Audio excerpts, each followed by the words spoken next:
para decirte, ya voy a grabar. Ah, ya, gracias. Ya la puse, gracias. Muchas gracias, Alice. Muy bien, entonces vamos a comenzar, si les parece. El día de hoy, pues es nuestra última clase del año y la penúltima de este semestre. Entonces, bueno, para iniciar les agradezco mucho su presencia. Ya son fechas complicadas y me imagino que varias estamos con diferentes ocupaciones. Entonces, pues la intención de la sesión de hoy es, por un lado, presentarles las instrucciones o indicaciones que van a tener para presentar su trabajo final de este semestre para esta materia.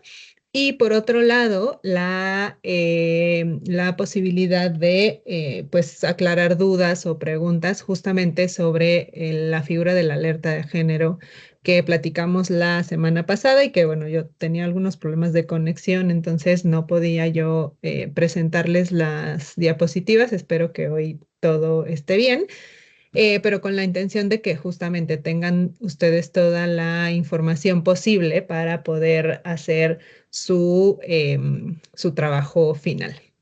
Entonces, Alice, aprovechando que estás por aquí, ¿sabemos si ya tenemos los grupos conformados, los equipos para presentar el trabajo final?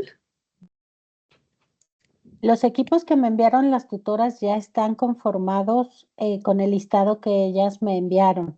De hecho, Ah, ya está súper. habilitada para que la entrega sea en equipo. Esto significa que solo una persona, por favor, lo puede subir. La primera persona que suba lo que sea, ya no tienen otra persona del equipo la oportunidad de subir algo adicional. Solo aclararlo para que tengan cuidado cuando vayan a hacer, cuando vayan a subir ya su evidencia final, por favor. Perfecto. Entonces, bueno, ahí, por favor, compañeras, compañeros, que lo tengan muy en cuenta. Muchas gracias, Alice. La persona que las personas que hagan, que suban su trabajo final, que estén habilitadas para ello, van a tener que subirlo solo una persona. Es decir, si en un equipo de trabajo están, voy a decir quién sea aquí, Lili, Alicia y Yasmín, si lo sube Alicia, Yasmín y Lili ya no van a poder subir nada. Entonces, para que lo tengan muy en cuenta, también tenganlo muy en cuenta al momento de colocar en, eh, sus nombres en el documento, pues, para que todas tengamos claro quiénes son las personas que conforman el equipo. Entonces, bueno, eso por un lado. Lo otro, entonces, que quiero compartirles es, pues, justamente las indicaciones para su trabajo. Y entonces, les voy a compartir acá.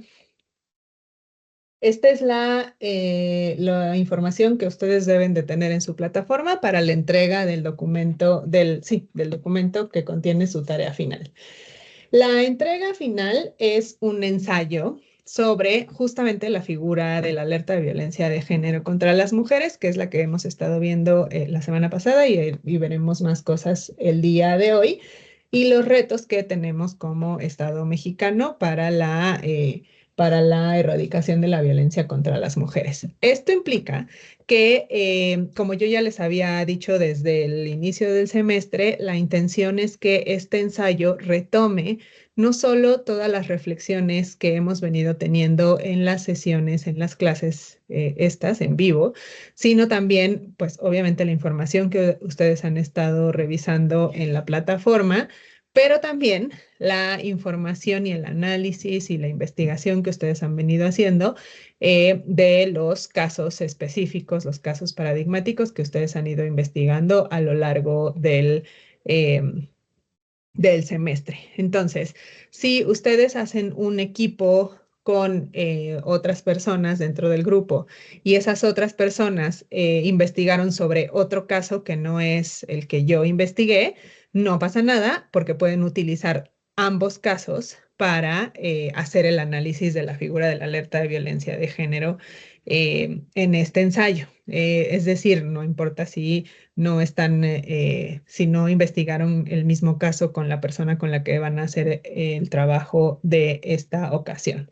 Entonces, eso es un punto importante. Luego, Como está ahí la descripción de la tarea y se las leo por acá, se espera que en un ensayo de no más de 4 cuartillas, como ustedes saben, hemos estado más o menos ahí siendo flexibles con el número de cuartillas. De todas maneras, sí les pido que intenten ceñirse a 4 o máximo 5 cuartillas para su ensayo, que puedan presentar un análisis respecto a la figura de la alerta de violencia de género y cumplir con los siguientes elementos. Uno, que utilicen los conocimientos respecto al ciclo de las políticas públicas en México para la erradicación de la violencia contra las mujeres. Como ustedes saben, hemos estado trabajando todo lo concerniente a el ciclo de la política pública, desde su diseño, su implementación, su evaluación. También hemos estado trabajando el marco normativo, tanto nacional como internacional, respecto a la erradicación de la violencia contra las mujeres, así como algunas ya políticas específicas que tenemos en México para este tema, ¿no? Las órdenes de protección, los centros de justicia para las mujeres y en específico la alerta de violencia de género.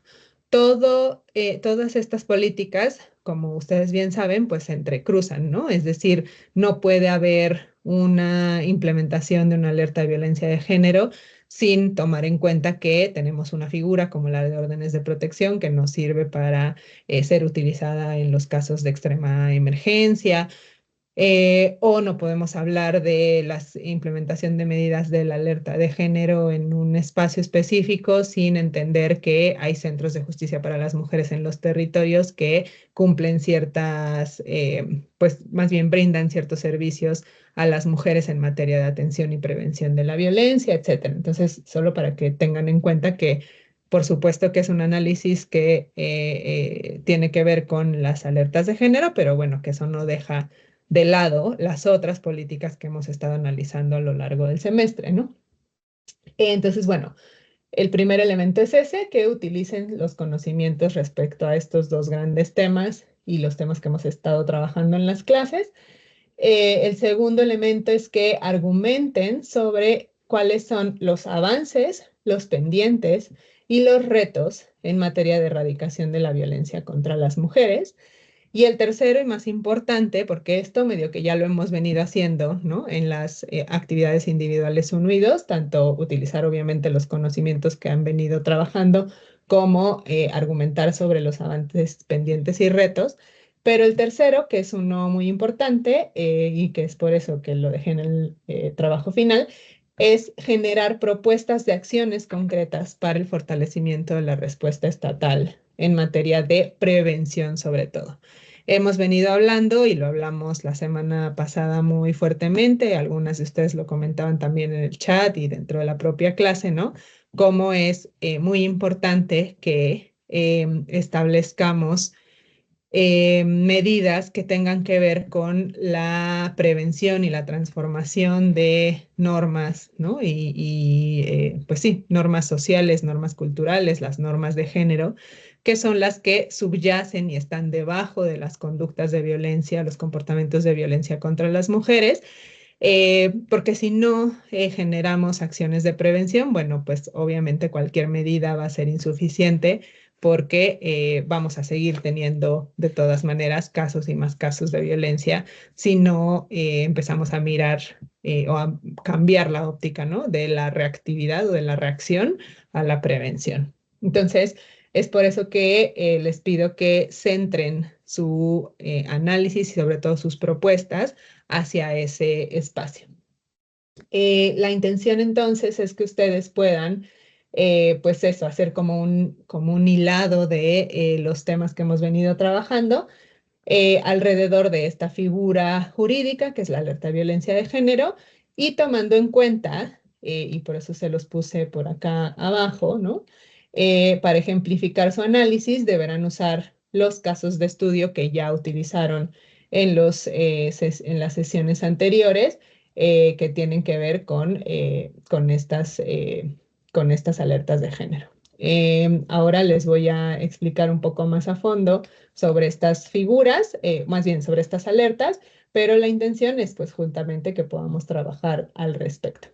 Y tener, bueno, obviamente, sobre su documento, el uso de fuentes formales y documentos oficiales, además, por supuesto, de la bibliografía y otras fuentes que ustedes puedan tener. A varios de ustedes les he estado comentando en sus actividades la importancia de citar de manera adecuada las fuentes de donde están recolectando o recopilando la información y argumentando su análisis. Como les decía al inicio, no pasa nada que utilicemos fuentes de Internet, por ejemplo, pero siempre es importante citar de manera adecuada, porque este es un documento, son documentos los que ustedes están produciendo acá, documentos que pretenden ser académicos y en ese sentido, pues necesitamos, o la intención es, pues eso, ¿no? Cumplir con estos protocolos de la academia que implican también el citado correcto de las fuentes. Entonces, bueno, esta es la indicación para que puedan ustedes presentar. Antes de iniciar con lo de la alerta, no sé si tengan alguna duda, pregunta sobre su trabajo. Esto sí es importante. Lo habíamos acordado, más bien no acordado, sino la plataforma y el calendario del semestre está fechada la entrega de este documento, de esta tarea, para este próximo domingo, 22 de diciembre. Lo cierto es que sabemos que son fechas complicadas para que ustedes se reúnan y yo les propongo que puedan utilizar, denme un segundo, que puedan utilizar esta semana del 16 al 20 y la semana del 23 al 27 pues para terminar el trabajo si es que no logran terminarlo durante esta semana. Es decir, yo voy a recibir trabajos sin penalización hasta el día 31 de diciembre, para que ustedes puedan tener, digamos, más tiempo de lo que está acordado ahí en la plataforma para que puedan revisar esos documentos. Y bueno, y obviamente trabajar ustedes en equipo, ¿no? Entonces, bueno, ¿alguna duda al respecto?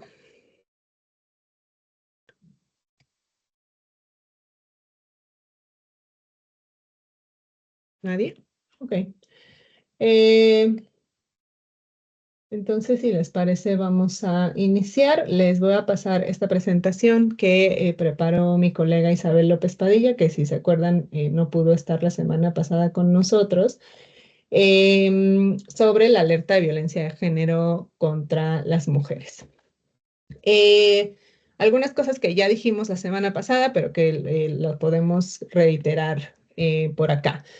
La figura de la alerta de violencia de género contra las mujeres es una figura que, como les decía yo, pues se crea en el Estado mexicano, se crea en México, es una política pues bastante peculiar y particular del Estado mexicano, existe, o según yo no existe en ninguna otra parte del mundo, y fue creada en el 2007 a partir de la publicación, la emisión de la Ley General de Acceso a las Mujeres a una Vida Libre de Violencia.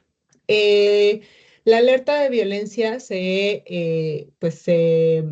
define por parte de la ley, y ahí ustedes podrán revisar la ley a más profundidad en el artículo 22, como este conjunto de acciones gubernamentales coordinadas, integrales, de emergencia y temporales que son realizadas por las autoridades de los tres órdenes de gobierno y de los tres niveles de gobierno, es decir, poder ejecutivo, legislativo, judicial y gobierno federal, estatal y local, para enfrentar y erradicar la violencia feminicida en un territorio determinado, así como para eliminar el agravio comparado.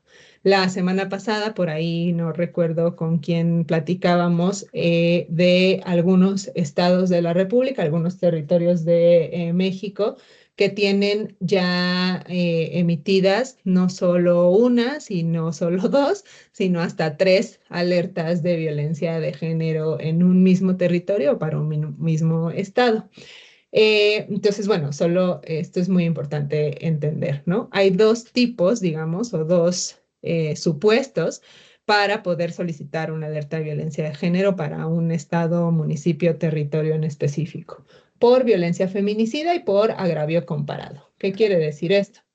La violencia feminicida implica, pues esto, es que haya una forma extrema de violencia de género contra las mujeres, que haya una violación a sus derechos y obviamente que se documente de manera adecuada que esta situación o esta forma de violencia de género extrema está, por supuesto, amenazando su integridad, su vida y poniendo en riesgo sus, pues sí, su integridad, pero además que esté, digamos, documentada una situación que pudiera considerarse de gravedad, ¿no? Que aquí es donde entra, pues, cierto nivel subjetivo de, pues, qué tanto es grave, ¿no? En dónde y en un espacio.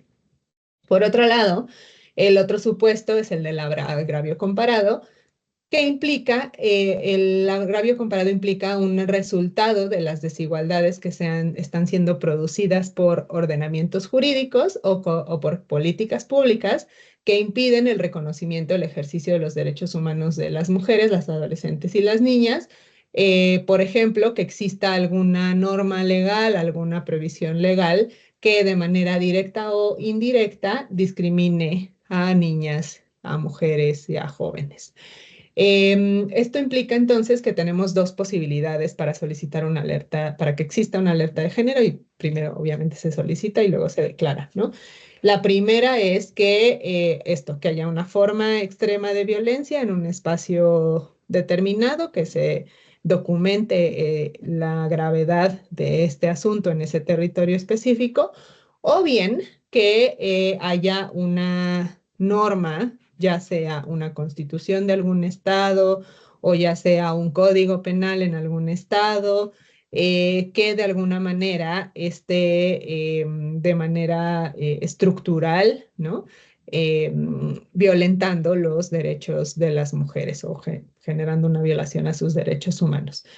En el caso de agravio comparado, por ejemplo, se ha utilizado mucho en el contexto de los derechos sexuales y reproductivos. Por ejemplo, en Veracruz, la solicitud de alerta de violencia de género tenía que ver con que la restricción de el aborto en Veracruz, del aborto, digamos, libre, del aborto legal,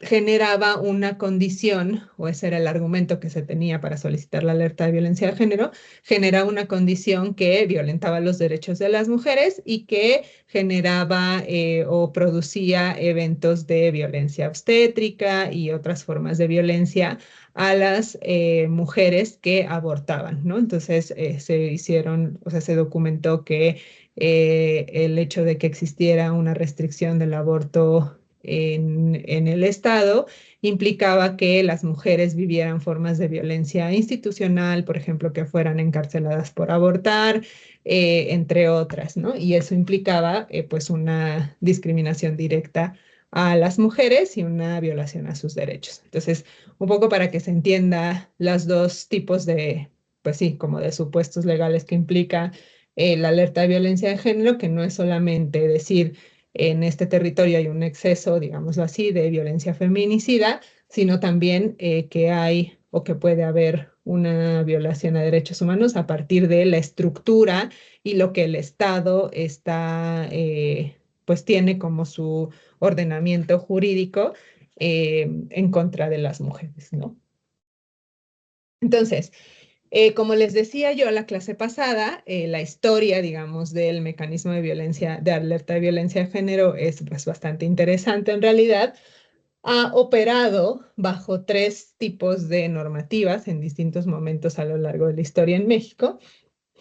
El primer momento es en el 2008, en donde es cuando, digamos, nace la alerta de violencia de género, y es un procedimiento, como les decía la semana pasada, que está regulado en el reglamento de la ley general, que se expide en marzo del 2008. Luego tuvimos una reforma al reglamento en el 2013 y entonces este segundo tipo de procedimiento. Cuando hablo de procedimiento es cuáles son los pasos a seguir para solicitar una alerta, para declararla, para, ¿no? Lo que sea. Entonces, el primer tipo de procedimiento o el primer procedimiento o la primera regulación del procedimiento fue en el 2008. Luego tuvimos la del 2013 a partir de la primera reforma a la ley, y luego una segunda reforma a la ley que se realizó en abril del 2022 y que transforma una vez más este procedimiento para la solicitud y emisión de la alerta. En el 2008, lo que se establecía en aquel reglamento era que los organismos de derechos humanos y OSCs y organismos internacionales podían presentar esta solicitud.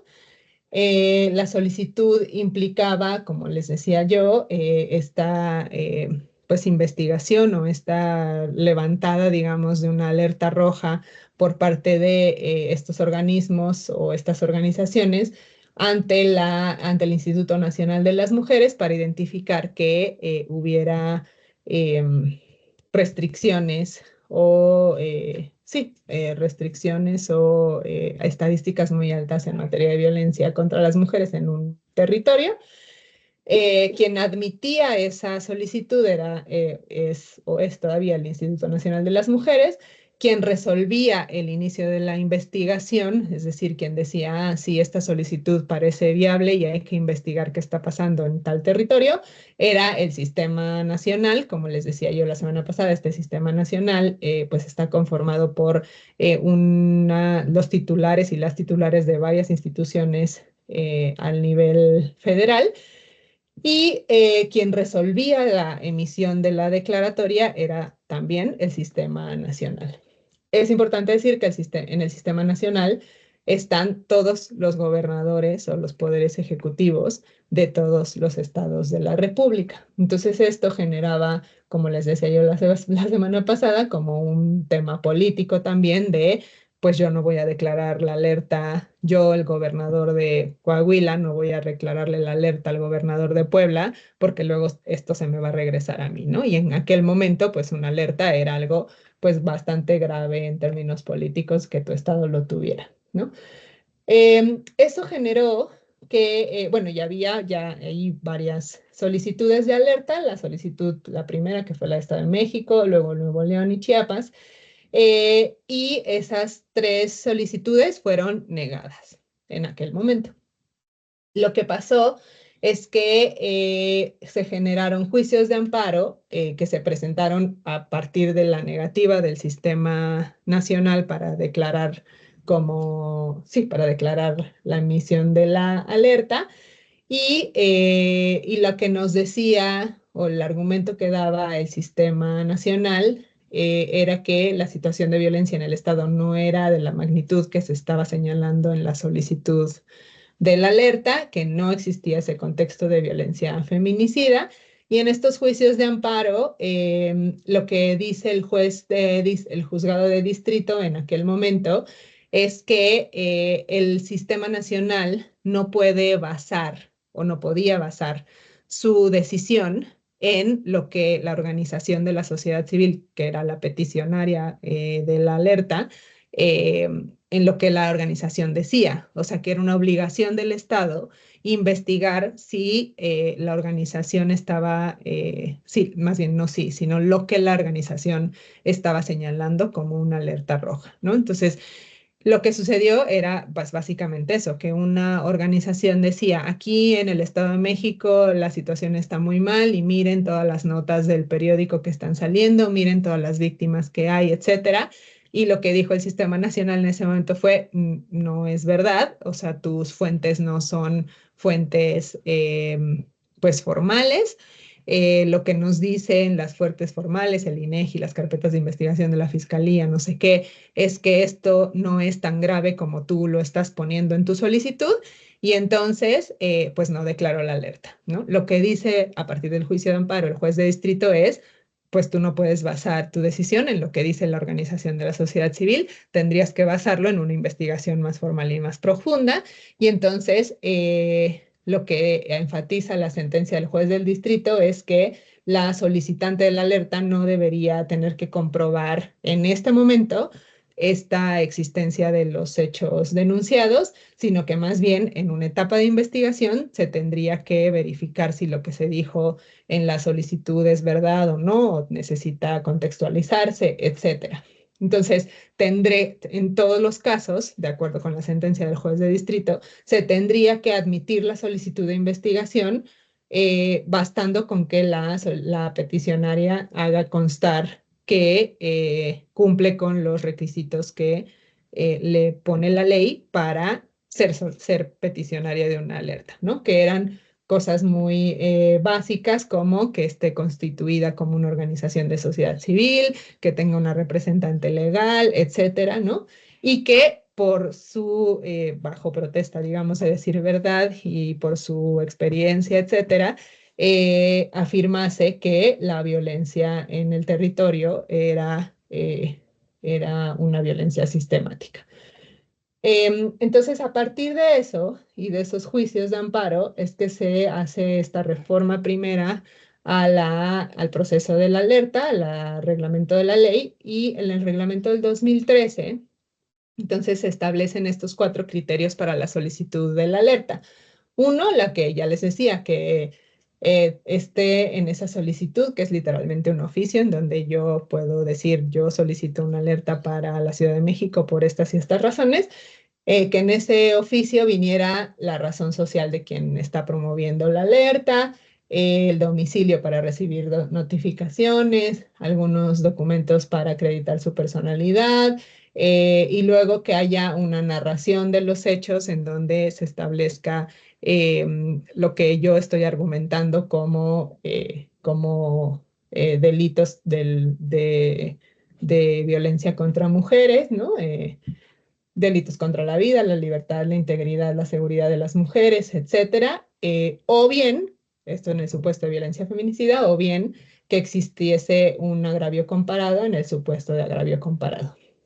Y el último elemento es en el caso de agravio comparado que se señalen de manera clara las reglas, reglamentos que la peticionaria considera como agraviantes de los derechos de las mujeres. Entonces, el INMujeres recibe esta solicitud de Violeta o de la organización de Violeta que está diciendo que esto está sucediendo en la Ciudad de México. El INMujeres recibe la solicitud, revisa que la solicitud tenga estos 4 requisitos y no necesita tener más, ¿no? La hace de conocimiento de la CONAVIM, que es la comisión que ya platicamos la semana pasada, de tal forma que entre el INMujeres y la CONAVIM, de forma coordinada, resuelven que la solicitud de alerta se admite. Teniendo estos criterios, pues prácticamente todas las solicitudes de alerta se tienen que admitir, ¿no? Pues porque solo que la organización pues haga muy mal su chamba en realidad de poner mal los datos en el oficio de solicitud, etcétera, en realidad son criterios muy fáciles de cumplir para que se tengan que admitir las solicitudes, ¿no? A partir de que se admite la solicitud, y esto ya es parte del reglamento del 2013, se tiene un grupo de trabajo. Este grupo de trabajo lo conforman INMujeres y el grupo de trabajo tiene el fin de estudiar y analizar la situación, en donde se está señalando a partir de la solicitud que la organización haya puesto, y que se actualizan estos supuestos que se establecen en el artículo 24, que son estos que decíamos, ¿no? De los supuestos de violencia feminicida y agravio comparado. El grupo de trabajo está formado, de acuerdo con el reglamento, por estas personas. Una persona representante de Mujeres, una persona representante de CONAVIM, una persona representante del Instituto de las Mujeres del estado en el que se está solicitando la alerta, una persona representante de la Comisión de Derechos Humanos, dos personas académicas representantes de la academia local, o sea, puede ser alguna universidad de pues sí, del estado donde se trate, y dos personas académicas nacionales.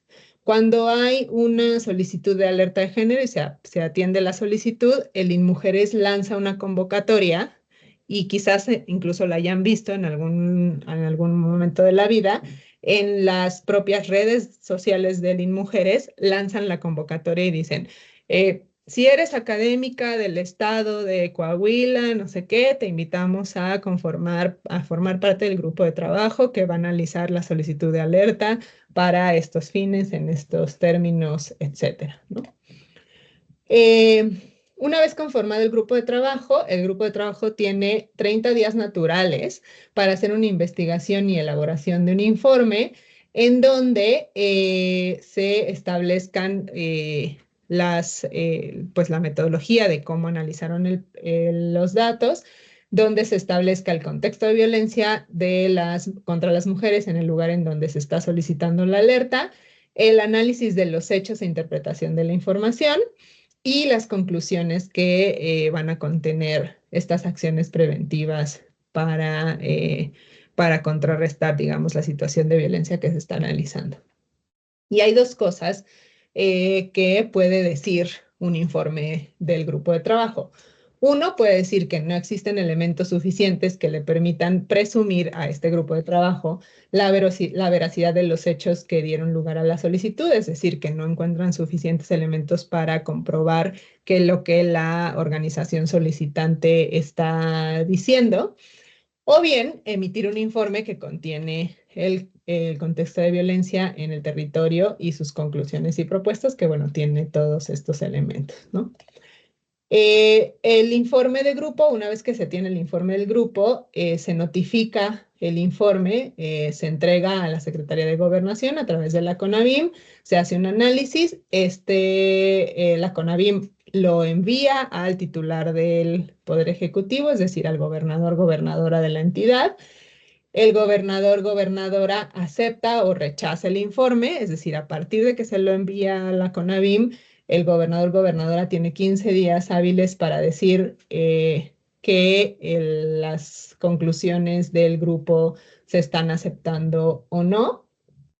Si hay una negativa, la Secretaría de las Mujeres debe dictar en 5 días naturales el rechazo. Y si hay una aceptación, entonces la CONAVIM debe solicitar en el plazo de 6 meses siguientes información sobre las acciones que está realizando el Estado para implementar las propuestas del grupo de trabajo, ¿no? Esta información se tiene que ir remitiendo de manera también periódica a la CONAVIM. Una vez que pasan estos 6 meses, hay un dictamen del grupo de trabajo sobre el cumplimiento de las propuestas que dieron en el informe, en el informe del grupo, y se establece si el Estado implementó o no las propuestas.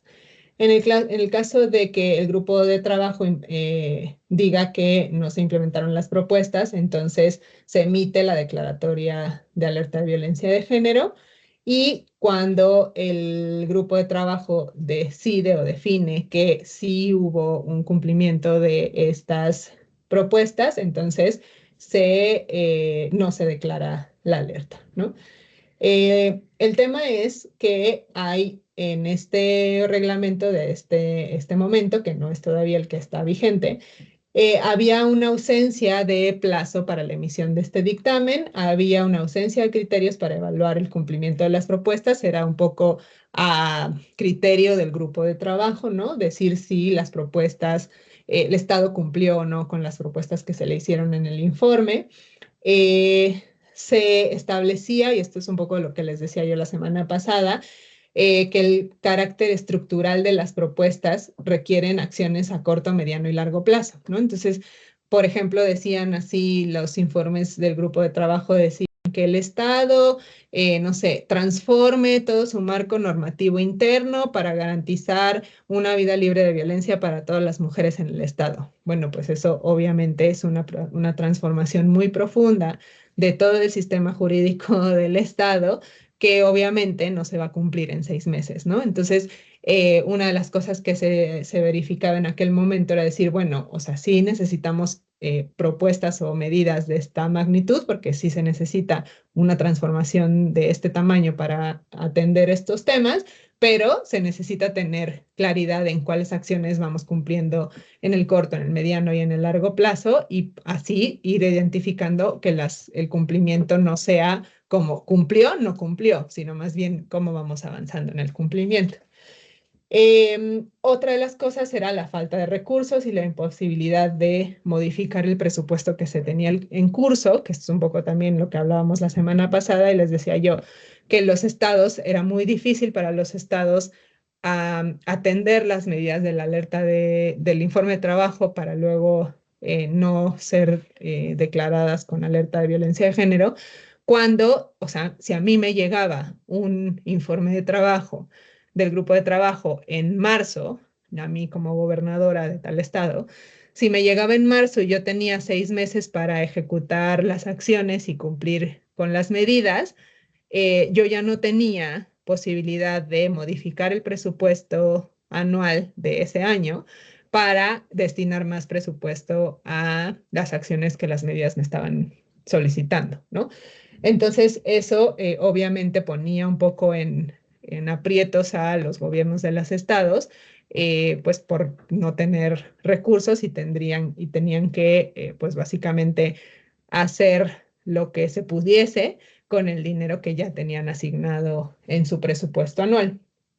Eh, y por otro lado, las valoraciones que se hacían no eran uniformes entre un estado y otro. Entonces, había, pues porque los grupos de trabajo estaban conformados por personas diversas, había medidas que eran, digamos, más laxas que otras, dependiendo del estado al que se estaban dirigiendo. Entonces, y también, bueno, por supuesto, temas políticos, ¿no? Que se tendían a hacer informes más benevolentes, si le quieren llamar así, a estados en donde eh, gobernaba el partido en turno de la federación, a estados en donde gobernaba un partido de la oposición, por ejemplo, ¿no? Y bueno, y la declaratoria como tal incluía todos estos elementos. Las acciones preventivas de seguridad y justicia, las asignaciones de recursos presupuestales necesarios para hacer frente a esta alerta, las medidas que deberían implementarse para dar cumplimiento a la reparación del daño, el territorio que abarcaban las acciones y las medidas que se iban a implementar y el motivo de la alerta, ¿no? Entonces, cuando la CONAVIM establecía, bueno, y el sistema establecía que había que declarar la alerta, tenía que cumplir con estos 5 elementos y dárselos al gobernador, gobernadora, al que le estaba declarando una alerta de violencia de género. La declaratoria entonces establece este grupo, ¿no? Que va a dar seguimiento a las medidas que están puestas en la declaratoria. Esta declaratoria también implica que se tienen que implementar estas acciones, que se tienen que elaborar reportes especiales sobre la zona y el comportamiento de los indicadores de violencia contra las mujeres, es decir, el Estado tiene que hacer un esfuerzo mayor, digamos, o extra para documentar cómo está evolucionando y moviéndose estadísticamente el fenómeno de violencia en su estado. Debe elaborar reportes, perdón, asignar presupuestos para hacer frente a esto y hacer del conocimiento público el motivo de la alerta. Es decir, tenía que haber, y todavía existen las declaratorias de alerta, una de las medidas es hacer una declaración pública de estamos en alerta, por qué estamos en alerta, cuáles son las estadísticas, etcétera. Se puede declarar esta declaratoria se puede declarar en incumplimiento cuando habiendo aceptado las propuestas y las conclusiones del grupo, en este plazo de 6 meses no se realizan las acciones para cumplirlas. Se puede declarar como en la negativa de la declaratoria, es decir, cuando se informa que no quiere aceptar las conclusiones del grupo de trabajo, o se puede hablar de omisión cuando el ejecutivo local, es decir, el gobernador o gobernadora, deja pasar el plazo de 15 días, que era el que estaba por ley, sin que se informara si aceptaban o no las conclusiones del grupo de trabajo. En este proceso de seguimiento hay toda una discusión de, pues, cómo se hace seguimiento a estas medidas y qué sucede si el Estado no está cumpliendo, ¿no? Hay toda una serie de preguntas, sobre todo antes de la última reforma, de cómo se tenía que dar este seguimiento, por cuánto tiempo un grupo de trabajo tenía que seguir trabajando para verificar el cumplimiento de las medidas en un estado, cómo debería cumplir el proceso concluir el proceso de la declaratoria, bajo qué supuestos se levanta una declaratoria de alerta y se dice ya se cumplieron todas las medidas y ya, pues, ¿cómo? O sea, ¿en qué momentos? Y de todas maneras va a seguir habiendo casos de violencia feminicida, ¿no? Eso es lo que un poco se... Entonces, ¿cómo decimos que se levanta la alerta, pero si todavía sigue habiendo casos, etcétera? Y si es posible levantar medidas específicas que estaban contenidas en la alerta, es decir, si había una declaratoria, decía, más bien un informe del grupo decía, no sé, tenía 20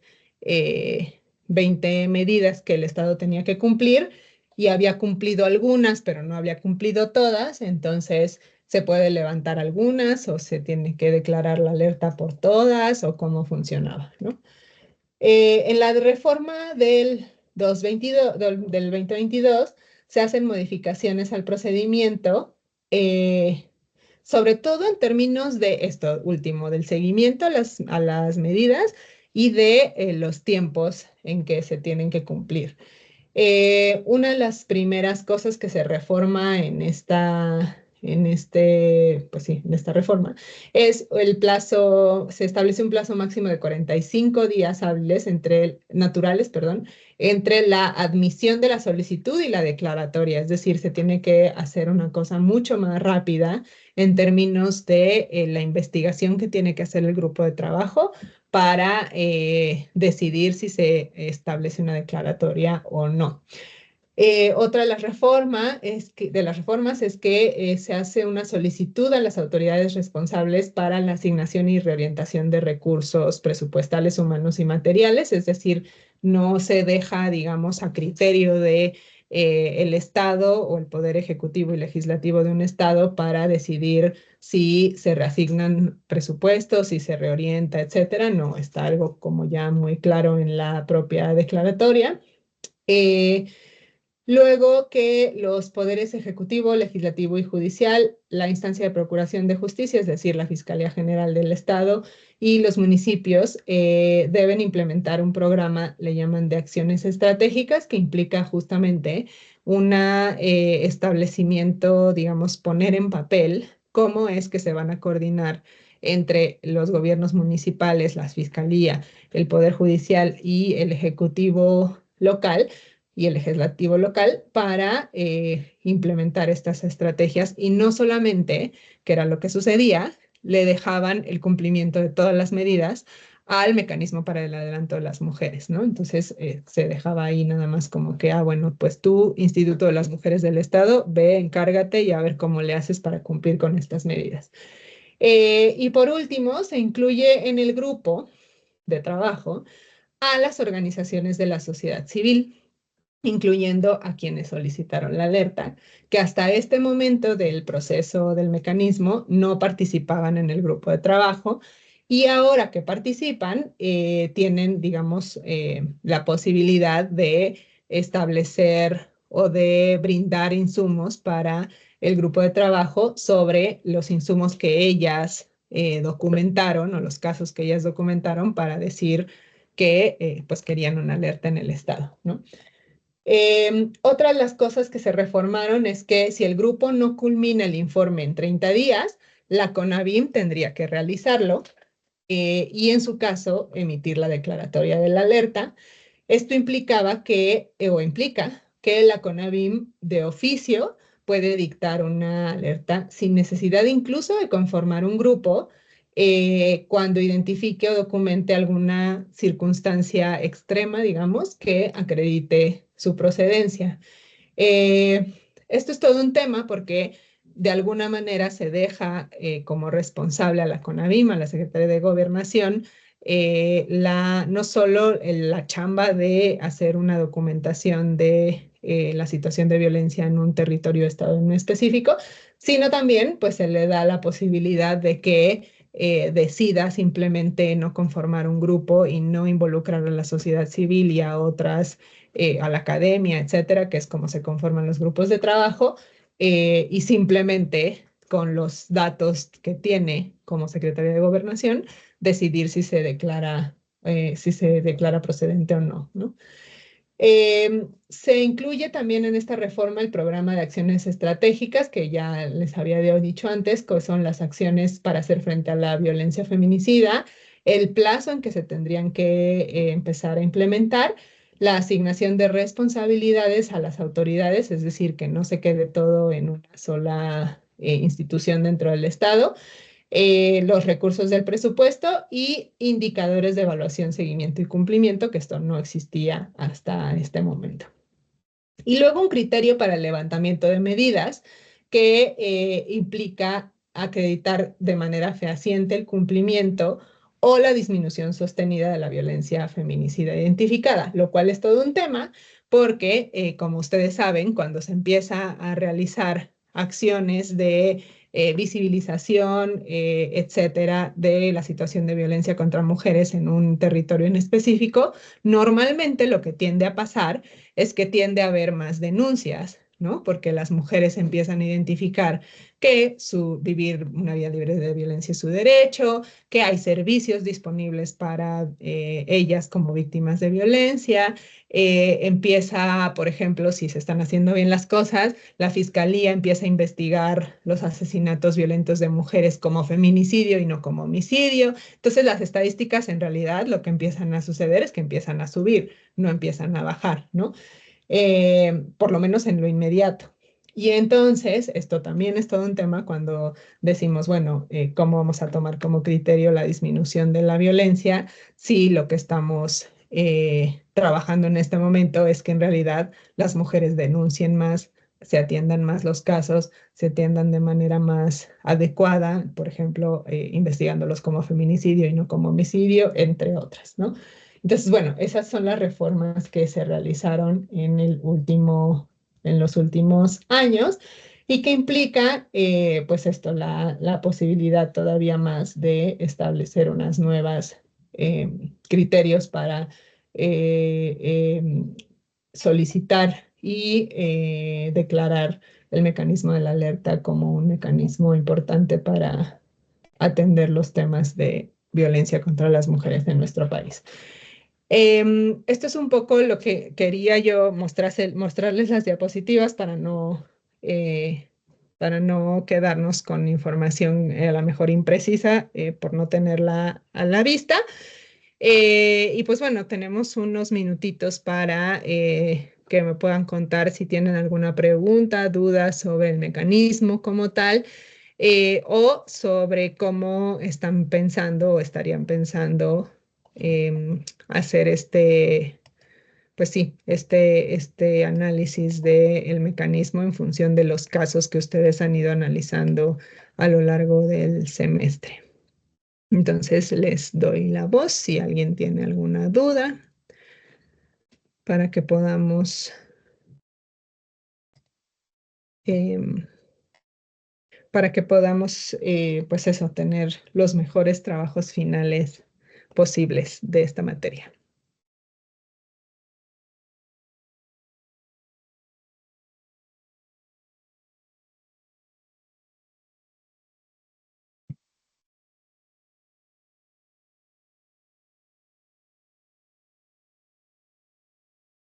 ¿Nadie? ¿Nada de duda? Yo nada más me quedo al final con usted, si se puede, unos minutos. Sí, Gracias. claro que sí, Yasmín. Gracias. Hola, buenas tardes. Hola, Antonio, dime. Eh, sobre los casos que menciona, bueno, hay unos Ujú. puntos, en los puntos donde menciona de Estado de México y, y los otros estados, ahí no entendí de la actividad final sobre eh, qué sacar de ahí. Ah, O sea, del ya, Estado de ya te México, entiendo. Jalisco, Veracruz, Querétaro, Ciudad de Sí, México. ya te entiendo. Sí, lo que pasa es que si se acuerdan, en los casos, o sea, cuando yo les di el listado de casos que podían ustedes elegir para hacer sus actividades, en el caso tuyo me parece que utilizaste a Marisela, no recuerdo bien. Sí, así es. Ajá, en los casos, el listado de casos que yo les di, hay casos que vienen de los estados de la República en específico. Entonces, por ejemplo, el caso de Marisela, pues es el caso de Chihuahua, el caso de Mariana Lima está en el Estado de México, el de Vanessa Gaitán está en Jalisco, etcétera. Entonces, lo que les pongo ahí de los estados es justo esto, o sea, si tú estás, por ejemplo, si tú con tu equipo están analizando el caso de Marisela y el de, no sé, Vanessa, entonces podrían analizar cómo está el mecanismo de la alerta de género en el estado de perdón, de Jalisco, que es el de Vanessa, o el estado de Chihuahua, que es el de Marisela, ¿no? Entonces pueden, digamos, a partir de los casos y de lo que ha ido pasando en los casos y de lo que ustedes han ido investigando sobre los casos, hacer una comparativa, digámoslo así, de cómo está la alerta de violencia de género en ese estado en específico y así puedan como, pues, digamos, redondear más como de, bueno, entonces si en Chihuahua está pasando esto y pasó todas estas omisiones en el caso de Marisela, entonces la alerta de violencia de género pues tendría que haber tenido estas y estas medidas, las tiene o no, qué se está haciendo en Chihuahua, etcétera, etcétera. ¿Sí me estoy explicando? Entonces por eso les puse ahí qué estados podían ustedes tomar en cuenta como casos de estudio, digámoslo así, del mecanismo de la alerta, pues porque son los estados eh, en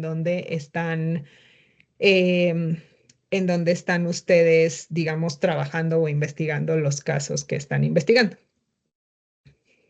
Muy bien, sí, sí quedó claro ¿Sí? entonces. Sí, sí. Súper. Muchas Ya, gracias. profesora. Sí, Moni. Yo, entonces, estoy en el equipo con Antonio y Ujú. entonces ya nada más sería, conforme a lo que pregunta Antonio, es ver cuál es la legislación, qué fue lo que se hizo después de este caso y sobre eso analizarlo y ver qué es lo que está ocurriendo, qué pudieron haber hecho o qué más podemos anexar a eso lo que existe ya actualmente. Ajá, y acuérdense que un punto muy importante, que es el más importante que me interesa que ustedes puedan desarrollar en este último trabajo, son las propuestas. Entonces, que ustedes puedan decir, claro, en estos dos casos nos dimos cuenta que faltaban capacitación en las fiscalías, faltaban protocolos de investigación, faltaban, no sé, medidas de reparación para las víctimas, como en el caso de Marisela, ¿no? Etcétera. Y entonces, como yo me doy cuenta a partir del análisis de un caso, o sea, ustedes piensen que es un caso paradigmático. Obvio, hay millones de casos como estos, tristemente, ¿no? Pero sabemos que estos casos nos dan la posibilidad como de ver cuáles son las grandes fallas o las grandes omisiones y también cuáles las grandes áreas de oportunidad en cada uno de los estados y a partir de eso decir cuáles serían las propuestas que lo que falta, lo que se ha hecho y que tendría que estar pasando, que se tendría que mejorar en función de lo que ya se analizó, tanto por los casos, o sea, tanto en el análisis de los casos que ustedes han hecho, pero también respecto a lo que han hecho como Estado a partir de los mecanismos de la alerta de violencia de género, que también es que, o sea, un poco aquí lo que me interesa es que ustedes vean que a partir de las implementaciones, las solicitudes y las declaratorias de la alerta de violencia de género, sí han cambiado las políticas públicas en los estados. Pueden tener muchísimas fallas y puede haber todavía muchas áreas de oportunidad, pero sí ha habido un impulso, digamos, a partir de los mecanismos de la alerta para la transformación de las políticas públicas. A partir de eso, ¿dónde están las propuestas que ustedes ven? ¿O dónde están las fallas? ¿Dónde están las cosas que crean que sea importante empezar a, pues sí, a profundizar un poco? Entonces, lo importante un poco para mí es que ustedes también vayan viendo cuáles son las propuestas que ustedes, que están estudiando estos temas, harían a una institución, a un estado en específico, a partir del análisis que han estado haciendo. Ok, gracias, profesora. ¿Sí? ¿Todo bien? ¿Sí, Antonio? Sí, gracias. Súper. ¿Alguien más?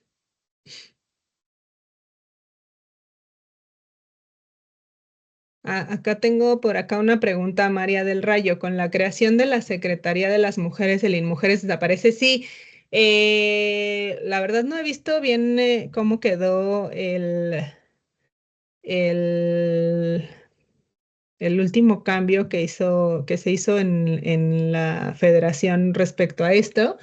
Pero sí, lo que sucedió en este sexenio es que el INMujeres deja de ser INMujeres para transformarse en Secretaría de las Mujeres a nivel federal. Eso, según yo, pero no me crean mucho porque no he revisado cómo quedó su reglamento, su documento de creación, pero tendría que significar que tiene un nuevo, digamos, un nuevo nivel en el organigrama del Estado, sí, del gobierno federal. Como instituto tenía, no era una secretaría, es decir, no era, digamos, parte del gabinete y estas cosas, pero también tendría ciertas restricciones presupuestarias. Entonces, como secretaría, es decir, lo que quiero decirles es que tendría que haber cambiado no solo el nombre, sino otras cosas dentro de la estructura de la Secretaría de las Mujeres para poderlas, pues sí, convertir en una secretaría. Entonces, pero sí, digamos, para efectos prácticos, lo que sucedió a partir de este sexenio, literalmente a partir de la entrada de Claudia, es que la Secretaría de las Mujeres sustituye, digámoslo así, al Instituto de las Mujeres y implica, pues tendría que implicar algún cambio en la estructura orgánica de la propia institución. Y esto obviamente implica que se tienen que cambiar cosas. O sea, es una gran pregunta, María del Rayo, porque lo que implica es que se tendrían que cambiar cosas también en algunos de los procedimientos importantes para estos temas, para las políticas de estos temas, como justamente la declaratoria el mecanismo de la alerta, ¿no? Al ser una secretaría Gracias, tiene más maestra. presupuesto. En teoría tendría que tener no necesariamente más presupuesto, sino la forma de manejo del presupuesto es distinta si eres una secretaría de Estado que si eres otro organismo, como lo era el Instituto de las Mujeres, que no era una secretaría de Estado. No necesariamente es más dinero, o sea, puede ser el mismo, puede ser hasta menos, pero la forma de manejo del presupuesto es distinta. Gracias, maestra. De nada. ¿Alguien más? Muy bien. Entonces, nos vemos la próxima clase, que está donde tengo entendido es el 6 de enero. Déjenme ver, solo para super corroborar. Sí, nos vemos en la clase del 6 de enero. Por favor, recuerden de subir su trabajo final antes o sea, el 31 de diciembre, no importa si es antes, etcétera, antes del 31 de diciembre, para que yo pueda revisarlos durante esa semana antes del 6 de enero y podamos tener ya calificaciones en la semana del 6 de enero. Que es la última clase y que la vamos a dedicar pues básicamente a hacer un cierre del semestre, un poco un repaso de todo lo que hemos estado viendo a lo largo del semestre y también identificar si tuviesen algunas dudas sobre este trabajo final. Y pues nada, eso es todo. Entonces, pues muchísimas gracias, que tengan un muy feliz año, felices fiestas, disfruten mucho estas vacaciones de por acá y nos vemos el 6 de enero. Gracias, felicidades, maestra. Muchas gracias, Gracias. hasta luego.